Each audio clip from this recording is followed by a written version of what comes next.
La semana pasada finalizábamos la exposición de la primera parte de la oración de Pablo, que estaba destinada a la gratitud, es decir, los versículos del 3 al 8.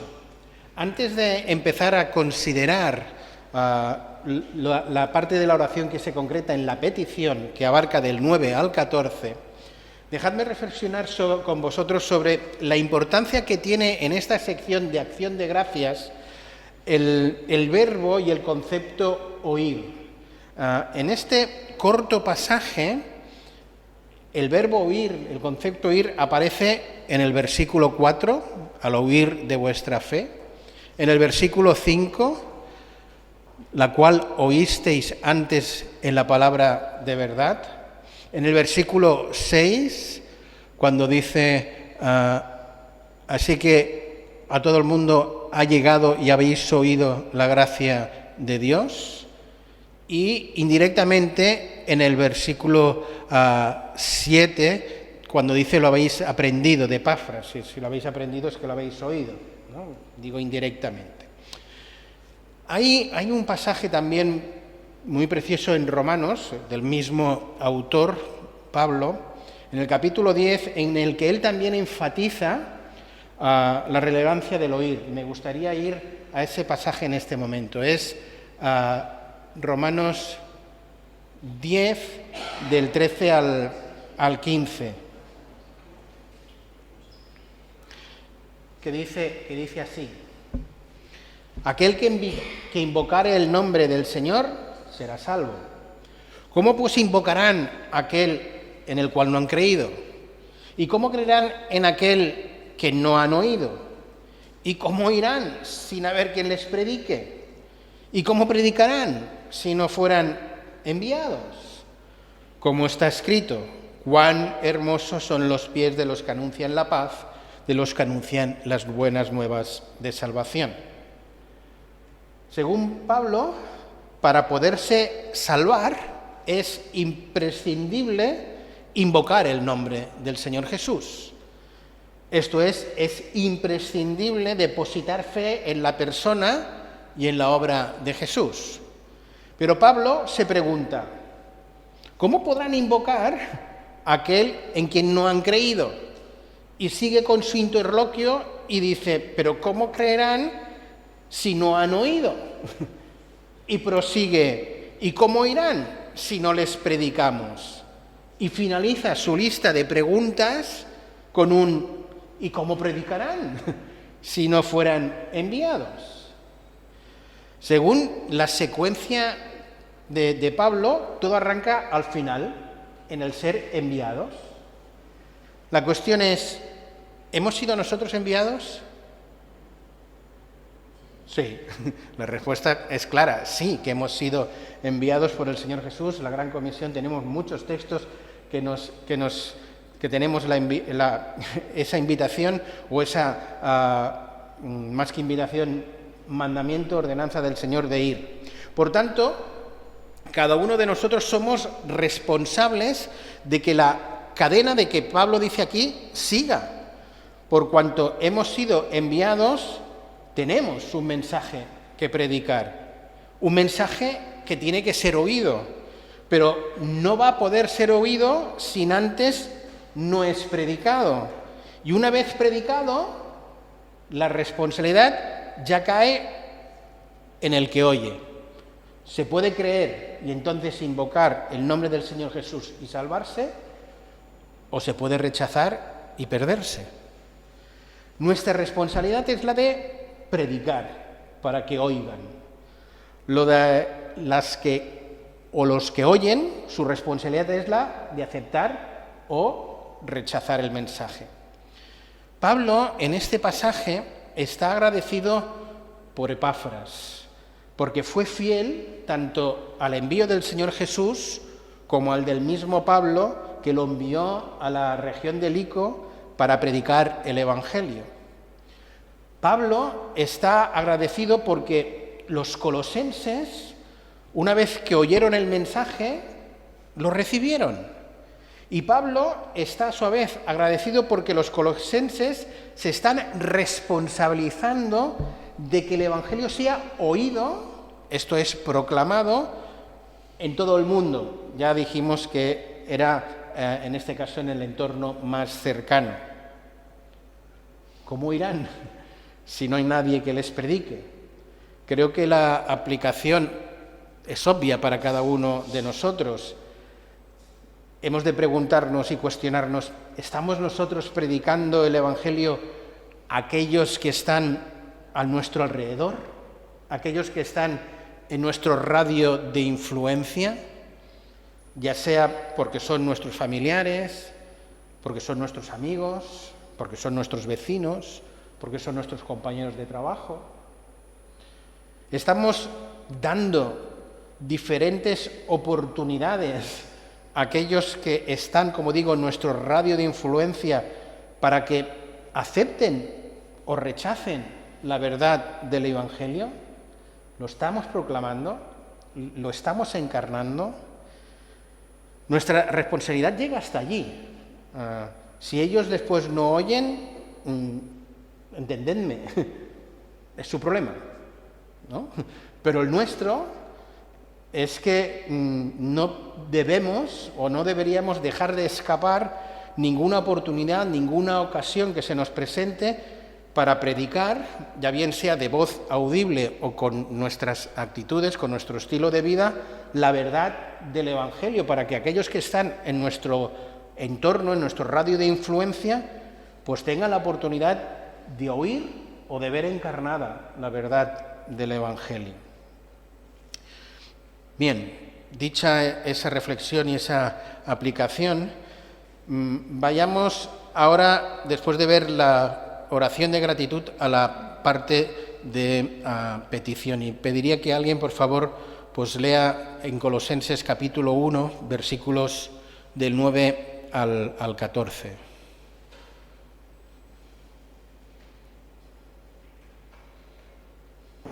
Por lo cual nosotros, desde el día que lo oímos, no cesamos de orar por vosotros y de pedir que seáis llenos del conocimiento de su voluntad, en toda sabiduría e inteligencia espiritual.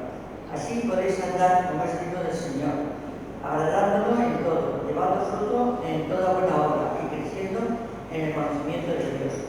Fortalecidos con todo poder, conforme a la potencia de su gloria, obtendréis fortaleza y paciencia. Y con gozo daréis gracias al Padre que nos hizo aptos para participar de la herencia de los santos de Dios. Él nos ha librado del poder de las tinieblas y nos ha trasladado al reino de su amado Hijo, en quien tenemos redención por su sangre, el perdón de los pecados. Muy bien, muchas gracias. Quisiera empezar por presentaros el bosquejo de esta sección.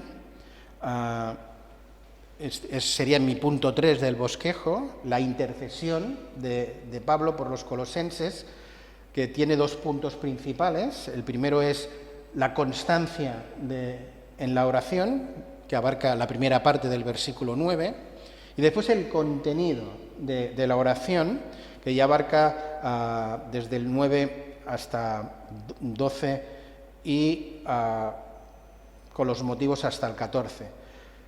El contenido de la oración es el siguiente. Primero, que seamos llenos del conocimiento de la voluntad de Dios. Segunda parte del versículo 9. En tercer lugar, que crezcamos en sabiduría y en inteligencia espiritual. La tercera parte del versículo 9.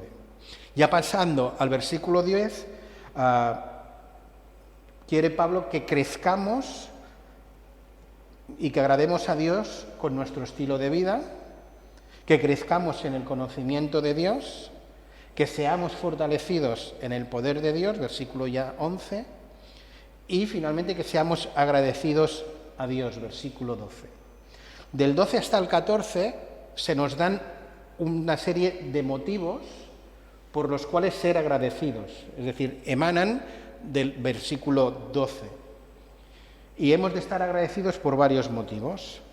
La segunda parte del versículo 12 nos dice que hemos de estar agradecidos por la herencia otorgada, por la liberación que nos ha sido concedida, la primera parte del 13, la segunda parte del 13 por la nueva posición en la que hemos sido colocados, y la primera parte del 14 por el precio que se ha pagado por nosotros, por nuestra salvación, y finalmente el perdón que nos ha sido dado. Ese será el bosquejo que voy a seguir y voy a desarrollar. Y vamos a empezar por la constancia en la oración, versículo 9 y la primera parte, cuando dice: por esta razón, también nosotros desde el día que lo supimos, no hemos cesado de orar de vosotros y de rogar.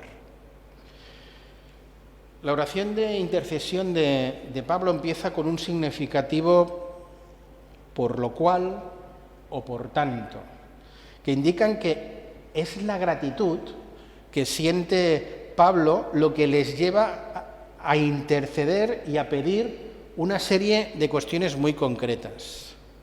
Es interesante destacar que las peticiones no surgen de una preocupación que tenga Pablo, sino que surgen de la gratitud que tiene Pablo. Esto es, no es que Epafras en su informe haya dicho que estos hermanos, Pablo, tienes que orar mucho porque les falta todo esto, y tienes que orar mucho porque les falta toda esta serie de cosas. No es esa la motivación, sino que Pablo dice que desde el día que oímos ese informe tan favorable y tan agradable de vosotros, por el cual acabo de dar gracias, y siendo muy conscientes de vuestro crecimiento espiritual, es que le lleva a pedir más y le lleva a pedir cosas muy concretas. Dice: no cesamos de orar y de rogar por vosotros. Tanto el verbo cesar, orar, rogar o pedir están en el original en un tiempo presente y en voz media, lo cual indica que la acción de Pablo es una acción no puntual, sino una acción continuada, que no es que lo haga una vez y ya se ha olvidado, sino que lo hace de forma muy constante. Pero lo relevante de estos verbos es que además están en plural, lo cual indica que no es solo Pablo el que intercede de esta forma constante, sino que aquí están incluidos como mínimo Timoteo, porque empieza diciendo que es Pablo y Timoteo los que escriben esta carta, y evidentemente que Epafras está incluido. Vimos en el estudio de semanas anteriores que Pablo con esta epístola pretende hacer muchas cosas, combatir el gnosticismo, pero como siempre el seguir formando a la Iglesia y sobre todo formando a los líderes. Y en la oración de gratitud ya vimos 4 lecciones que Pablo quería transmitir a los líderes, y ahora sigue en esta línea formativa enseñando que los líderes cristianos deben mostrar su amor y su servicio a los creyentes intercediendo de forma constante por cada uno de ellos. Esta es la verdad que les quiere transmitir. Por tanto, en base a las bendiciones que ellos ya han recibido, animado y estimulado por las evidencias de la gracia de Dios que ya estaban presentes, expresadas, como digo, en los versículos anteriores, el apóstol pide ahora una bendición adicional, por así decirlo. Es muy interesante que estos hermanos ya tenían mucho, pero Pablo quiere que tengan mucho más. Y espero que en nosotros exista esta misma actitud. Creo que somos conscientes de que tenemos mucho, o de que en los años de vida cristiana que llevamos hemos aprendido mucho, espero, pero que ninguno de nosotros digamos, ya tinc prou, sino que queremos más. Espero que esta actitud siga en nosotros, esa de ser conscientes de que gracias a su gracia tenemos un conocimiento bastante amplio de esa su gracia, pero que no nos conformamos con ello y que queremos profundizar más, queremos seguir creciendo más y más. Si comparamos esta oración de Pablo con las oraciones que Pablo escribe desde Roma, a las cartas que él escribe desde Roma, a Éfeso, a Filipenses, veremos que coinciden prácticamente en los mismos términos, en los mismos cuestiones, que es algo que Pablo ora constantemente, no solo por los cristianos de Colosas, sino también por los de Filipo, también por los de Éfeso, ¿no? Nos daremos cuenta que temas como sabiduría, conocimiento, poder, paciencia, gozo, gratitud y amor son constantes en las tres oraciones. No vamos a hacer la comparación por no invertir mucho tiempo en ello. Por otro lado, el verbo no cesar transmite la idea de que Pablo tiene una profunda gratitud por estos hermanos, pero también tiene, por así decirlo, una sana carga espiritual por estos hermanos. Y esta carga no le lleva a angustiarse o a preocuparse, sino que la carga le lleva ¿a qué? A orar, a orar. Y yo creo que esta es una gran lección para todos, una lección espiritual importante, porque todos los que tenemos aquí tenemos cargas. Y seguro que tenemos cargas por nuestras familias, sobre todo por nuestros hijos. Estén o no estén en el Señor, tenemos cargas por nuestros hijos. Tenemos cargas, supongo, por la gente más cercana a nosotros, ¿no? El cónyuge, la familia. La cuestión es qué hacemos con esas cargas. ¿Nos las cargamos? ¿Nos preocupamos? ¿Nos ansiamos por ellas?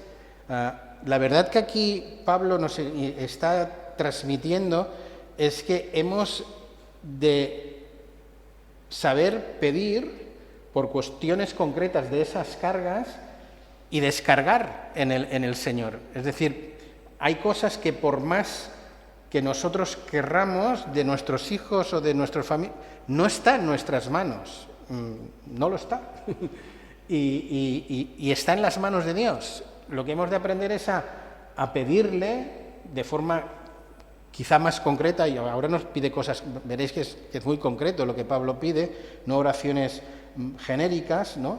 Y llevar esa carga en oración, ¿no?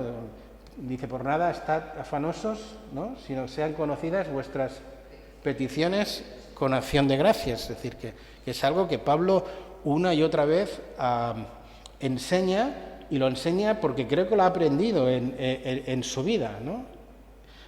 Yo he de confesar que soy una persona que por regla general tengo tendencia a llevar yo solo mis cargas y las cargas de mis seres queridos y las cargas de los creyentes a los que ministro de una forma más cercana, ¿no? Me preocupo y me ocupo por ellos, y en demasiadas ocasiones me acabo de dar cuenta de que lo que hago muchas veces es llevar yo solo la carga. No se la doy a Dios, la llevo yo, ¿no? Cuando el Señor le dice, venid a mí y llevad mi yugo, es decir, no llevéis tú vuestra carga, llega mi yugo, que además dice que es fácil y ligero, ¿no? Eso de ir y de orar constantemente y descargar en el Señor aquello que escapa de nuestras posibilidades, pues es algo que creo que todos y cada uno hemos de seguir aprendiendo y ejercitando. La semana pasada pues vimos detalles acerca de la gratitud, y ahora vamos a empezar a ver las peticiones. Y dejadme que de forma general os comunique cuál creo que es la idea principal de esta oración, que después yo iré desgranando poco a poco. Entiendo que la idea principal que comunica este pasaje del 9 hasta el 14 es que todos los creyentes, los colosenses y por extensión cada uno de nosotros, seamos llenados con el conocimiento de Dios, con el propósito no tan solo de conocerle más y mejor, sino para que seamos capaces de vivir más y mejor, capaces de tener vidas llenas de fruto espiritual. Pablo ora para un mayor conocimiento de Dios, que nos conduzca a un mayor estilo de vida que glorifique a Dios. Conocer más para vivir más y mejor. Conocer no por conocer, no por envanecerse, que era lo que hacían y pretendían los gnósticos. Conocer más, como digo, para vivir más y mejor. Y de esa manera bendecir tanto nuestras vidas como las vidas de los que están a nuestro alrededor. Vayamos pues al contenido de la intercesión. Dice que sean llenos del conocimiento de la voluntad de Dios, llenos del conocimiento de la voluntad de Dios. ¿Hay alguien aquí que no está interesado en conocer la voluntad de Dios? Pues, como espero que no, el contenido de esta oración no va al pelo, porque va de eso, va de esto. Pablo nos va a enseñar cuáles son los elementos a tener en cuenta para conocer esa voluntad de Dios en nuestra vida. El tema de la voluntad de Dios siempre ha sido una cuestión que ha preocupado, ¿no?, y sigue preocupando a muchos creyentes, y lo cierto es que difícilmente serviremos a Dios tanto en lo que, como vengo diciendo, mal llamamos el mundo secular, como sirviendo en la Iglesia, si no sabemos qué es lo que Dios quiere y espera de nosotros. Yo creo que aquí Pablo no está orando por un conocimiento abstracto o teórico de la voluntad de Dios, sino de algo más concreto, más cotidiano. Y después de haber tomado conciencia de cuál es la voluntad de Dios, poder vivir en esa voluntad de Dios. El versículo 10 nos da nos da un propósito de ese conocimiento. ¿Cuál es ese para del versículo 10? Para que andéis, es decir, para que viváis. Es decir, todo este conocimiento es para la vida, es para el día a día, es para eso lo que está Pablo pidiendo. Entonces, la oración tiene un propósito específico, que seamos llenos del conocimiento de su voluntad en toda sabiduría e inteligencia espiritual. Pablo básicamente está pidiendo por discernimiento espiritual, para así descubrir cuál es la voluntad de Dios en mi día a día, en mis pequeñas o grandes decisiones del día a día. El discernimiento, como bien sabéis, es un don del Espíritu Santo. Resulta de la obra de la iluminación del Espíritu Santo en nuestras vidas. El Espíritu Santo hace dos grandes cuestiones: inspira e ilumina. Los santos hombres de Dios fueron inspirados para recibir la revelación de Dios, y tú y yo no somos inspirados para nada, sino somos iluminados para entender esta verdad una vez ha sido inspirada. Pero es interesante ver que Pablo nos hace ver que esa obra de iluminación que tiene que hacer el Espíritu Santo no se produce en un vacío. Debe haber una base, un contexto. Según Pablo, para tener este discernimiento hay que poseer dos cosas: conocimiento espiritual por un lado y sabiduría e inteligencia espiritual por otro lado. El término conocimiento ya apareció en el versículo 6 del capítulo 1. Y os hice ver en ese momento que Pablo, de forma intencionada, no utilizó el término gnosis, de donde viene gnosticismo, sino epignosis. Esto es un conocimiento pleno. Por otro lado, el término sofía que es sabiduría en griego, habla de la capacidad mental en el sentido más elevado.